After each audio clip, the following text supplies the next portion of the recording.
बिस्मिल्लाहिर्रहमानिर्रहीम। अल्लाहुम्मा सल्ली अला मुहम्मद व अला आलि मुहम्मदिन व बारिक वसल्लिम। बेहदो बेहिसाब दरूद व सलाम हजूर आका करीम सल्लल्लाहु अलैहि वसल्लम और उनकी आल पर। अस्सलाम वालेकुम सामईन। अगर बच्चे में कोविड-19 की अलामत ज़ाहिर हो तो क्या करना चाहिए? सामिन, बच्चों में कोविड-19 की अलामत ज़ाहिर होने पर फौरी तौर पर मरकज़े सेहत से रुजू करें। ताहम एक बात जहन में रखें कि अगर शुमाली कुर्रे अर्ज पर नज़ले ज़ुकाम का मौसम है और कोविड-19 की अलामत मिसाल के तौर पर नज़ला ज़ुकाम और बुखार भी फ्लू से मिलती जुलती हैं और फ्लू की बीमारी बहुत आम है, अपने हाथों और सांस की नालियों को साफ रखें और अपने बच्चे की वैक्सीनेशन के अमल का तसलसल यकीनी बनाएं ताकि आपका बच्चा दीगर तमाम वायरस और बैक्टीरिया जो बीमारियां पैदा करते हैं उनसे महफूज रहे। निज़ाम तनफ़ुज़ रेस्पिरेटरी सिस्टम की दीगर बीमारियों मसलन नज़ले ज़ुकाम की सूरत में अलामत ज़ाहिर होने पर फौरी तौर पर मरकज़ सेहत से रुजू करें और आम मकामात मिसाल के तौर पर काम काज की जगह, स्कूल और अवामी सवारियों यानी बस वैगन वगैरह के इस्तेमाल से गुरेज करें ताकि दूसरों तक और उनसे आप तक बीमारी के फैलाव का अमल रोका जा सके। अपने खानदान में अलामत ज़ाहिर होने पर क्या करना चाहिए? सामईन, अगर आपके बच्चे या खानदान के किसी फर्द में बुखार, खांसी या सांस लेने में दुश्वारी पेश आने जैसी अलामत ज़ाहिर हो चुकी हैं तो फौरी तौर पर मरकज़ सेहत से रुजू करें। अगर आप किसी ऐसे इलाके का सफ़र करके लौटे हैं जहां कोविड-19 का केस मंजराम पर आ चुका है या अगर आप किसी ऐसे शख्स के पास रहे हैं जो ऐसे ही किसी इलाके में रहने के बाद वापस आया है और इस बीमारी की अलामत भी ज़ाहिर हो चुकी हैं तो अगर मुमकिन हो तो डॉक्टर के पास जाने से कबल उसे ये तमाम मालूमात फ़ोन पर फराहम करें। क्या अपने बच्चों को स्कूल ना भेजें? सामईन, अगर आपके बच्चे में अलामत ज़ाहिर हो चुकी हैं तो अपने डॉक्टर से रुजू करें और उसकी हिदायत पर अमल करें।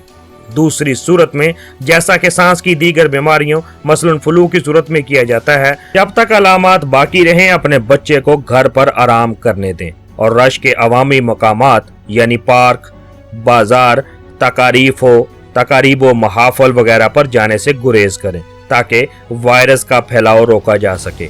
इसके बरक्स अगर आपके बच्चे में बीमारी की अलामत यानी बुखार या खांसी वगैरह ज़ाहिर नहीं हुई तो जब तक सेहत आमा के हुकाम या फिर ख़तरात से खबरदार करने वाले दीगर मुतल्लका अदारों की जानिब से ख़तरे की इतला नहीं दी जाती, बच्चे को स्कूल भेजना बेहतर है। इस सिलसिले में वज़ारत सेहत से जारी करदा अहकामात का इंतज़ार करें और उन पर अमल करें। अपने बच्चों को स्कूल ना भेजने की बजाय उन्हें स्कूल और दीगर मकामात पर हाथ और अपने आप को साफ रखना सिखाएं। मसलन बार बार हाथ धोना, खांसी या छींक के दौरान मुंह और नाक कोहनी मोड़कर या टिश्यू की मदद से ढांपना। इसके बाद इस्तेमाल शुदा टिश्यू ऐसे कूड़ादान में ज़ाया करना जिसे ढक्कन के जरिए बंद किया जा सकता हो। आंख, मुंह और नाक को हाथ अच्छी तरह धोने से कबल ना छूना वगैरह। सामईन, क्या कोरोना वायरस हामला खवातीन से पैदा होने वाले बच्चे को मुंतकिल हो सकता है? इस वक्त तक इस बात के कोई शवाहिद मौजूद नहीं है कि कोरोना वायरस हमल के दौरान खवातीन से उनके होने वाले बच्चों में मुंतकिल हो सकता है या बच्चे पर असरअंदाज हो सकता है। इस बात पर इस वक्त तहकीक की जा रही है, इसलिए हामला खवातीन को चाहिए कि वो वायरस से बचने के लिए हफाजती तदाबीर पर अमल करें और बुखार, खांसी और सांस लेने में दुश्वारी जैसे अलामात ज़ाहिर होने पर फौरी तौर पर अपने मुआलिज या मरकज़े सेहत से रुजू करें। अगर बच्चे को अपना दूध पिलाने वाली माँ कोरोना वायरस का शिकार हो जाए तो क्या वह बच्चे को अपना दूध पिला सकती है? सामईन, कोरोना वायरस से मुतासरा इलाकों में रहने वाली ऐसी माएँ जिनमें बुखार, खांसी और सांस लेने में दुश्वारी जैसी अलामात ज़ाहिर हो चुकी हों फौरी तौर पर मराकज़ सेहत से रुजू करें और अपने डॉक्टर की हिदायत पर अमल करें। माँ के दूध की अहमियत को जहन में रखते हुए और ये देखते हुए कि निज़ाम तनफ़ुज़ रेस्पिरेटरी सिस्टम को मुतासर करने वाला वायरस माँ के दूध पर बहुत हद तक असरअंदाज नहीं होता, कोरोना वायरस से मुतासरा माएँ हफाजती तदाबीर इख्तियार करते हुए बच्चों को अपना दूध पिला सकती हैं। ایسی ماؤں کے لیے ضروری ہے جن میں بیماری کی علامات ظاہر ہو چکی ہوں اور ان کی صحت بچے کو اپنا دودھ پلانے کی اجازت بھی دیتی ہو کہ وہ اپنے بچے کو قریب لاتے اور دودھ پلاتے وقت ماسک پہنے اور اس کے علاوہ بچے کو صاف کرنے، دودھ پلانے اور مختلف چیزوں کو جراثیم سے پاک کرنے سے پہلے اور بعد میں بھی اپنے ہاتھ ضرور دھوئیں۔ یہ سب اقدامات اٹھانا اس صورت میں بھی ضروری ہے جب ماں کے علاوہ کوئی ایسا شخص بڑوں یا بچوں کے قریب آئے جس میں کووڈ-19 کی تصدیق ہو چکی ہو یا پھر جسے کووڈ-19 ہونے کا امکان ہو۔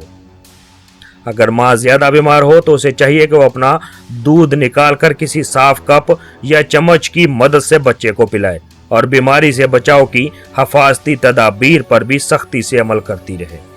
سامعین، عالمی ادارہ صحت نے جس طرح کی ہدایات دی ہیں وہ وضو سے بھی پوری ہو جاتی ہیں۔ اس طرح دن میں 5 مرتبہ وضو کرنا اس وائرس سے بچاؤ میں بہت مفید ثابت ہو سکتا ہے۔ حضور آقا کریم صلی اللہ علیہ وآلہ وسلم کی فرمودہ آگے آنے والی دعاؤں کا روزانہ 3 بار پڑھنا بھی اس وائرس سے محفوظ رہنے کے لیے بہت مؤثر ثابت ہو سکتا ہے۔ دعا نمبر 1، اللہم انی اسألک العفو والعافیت فی الدنیا والآخرہ۔ ترجمہ، اے اللہ مجھے دنیا و آخرت میں عافیت عطا فرما۔ دعا نمبر 2، اللہم عافینی فی بدنی، اللہم عافینی فی سمعی، اللہم عافینی فی بصری، لا الہ الا انت۔ ترجمہ، اے اللہ مجھے میرے جسم میں عافیت دے، اے اللہ مجھے میرے کانوں میں عافیت دے، اے اللہ مجھے میری آنکھوں میں عافیت دے، تیرے علاوہ کوئی عبادت کے لائق نہیں۔ دعا نمبر 3، بسم اللہ الذی لا یضر مع اسمہ شیء فی الارض ولا فی السماء وہو السمیع العلیم۔ ترجمہ، اللہ کے نام سے کہ جس کے حکم کے بغیر زمین و آسمان میں کوئی شے نقصان نہیں دے سکتی اور وہ خوب سننے والا اور جاننے والا ہے۔